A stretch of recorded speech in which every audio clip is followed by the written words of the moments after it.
भावनो, याला भुयावळी म्हणतात. बघू शकता तुम्ही, अशा प्रकारचे झाडे, त्याला अशा प्रकारचे फळ वगैरे येतात.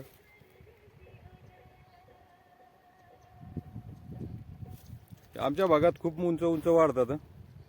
कुठं कुठं हे इथपर्यंत वाढतात, 5, 4, 6 इंच 10 इंचापर्यंत वाढतात. आमच्या भागात हे खूप मोठाले वाढतात. बघू शकता, ज्या लोकांना किडनी स्टोनचा त्रास आहे त्या लोकांनी याच्या मुळ्यांचा काढा घेतला पाहिजे. रोज सकाळी 10 ग्रॅम मुळ्या आणायच्या, 4 कप पाण्यामध्ये उकळून याचा काढा बनवायचा. 1 कप भरायपर्यंत 1/4 काढा जर रोज सकाळी अनुशापोटी घेतला आणि 2-3 तास काही खायचं नाही त्याच्यावर. त्याच्यानंतर हा औषधाचा प्रयोग चालू असताना पालकाची भाजी, मटण,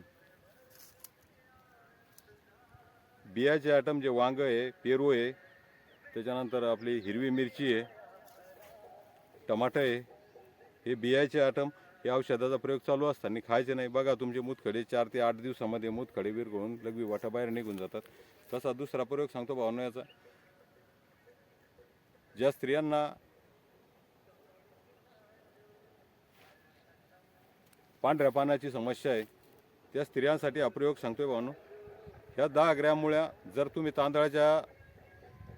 तांदूळ धुतलेलं जे पाणी असतं त्या तांदळाच्या धुवण्याच्या ज्या पाण्याबरोबर आपण जर या वाटून रोज सकाळी याचा रस घेतला, 8 ते 10 दिवस हा प्रयोग करायचा. तुम्हाला 2-3 दिवसामध्ये याच्यात चांगला फरक वाटायला सुरुवात होते.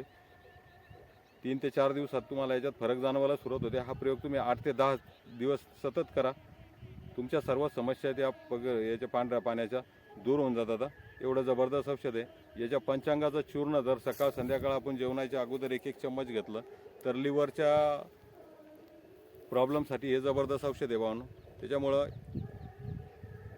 हे शेतात तण म्हणून उगवतंय. आता उन्हाळ्याचे दिवस आहेत, पण हे ओल्या ठिकाणी जिथं ओलावा आहे तिथं कुठेही कोणत्याही ऋतूमध्ये, पावसाळा, हिवाळा, उन्हाळा, कोणत्याही ऋतूत आपल्याला पाहायला मिळतं. आता एप्रिलचा शेवटचा आठवडा चालू आहे आणि एप्रिलच्या शेवटच्या आठवड्यामध्ये हे या एरंडाच्या शेतात मला भेटलं आहे.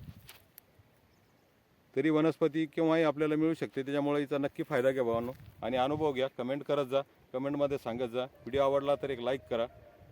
चॅनलवर नवीन असाल तर सबस्क्राईब करा. मी दिलीप गवई, पूर्वजांचा खजिना या यूट्यूब चॅनलच्या माध्यमातून तुम्हाला आज या वनस्पतीची ओळख करून दिली भावांनो. वनस्पती पुन्हा एकदा जवळून बघून घ्या. भेटूया अशाच एका नवीन औषधीच्या शोधात पुढच्या व्हिडिओमध्ये. तोपर्यंत काळजी घ्या.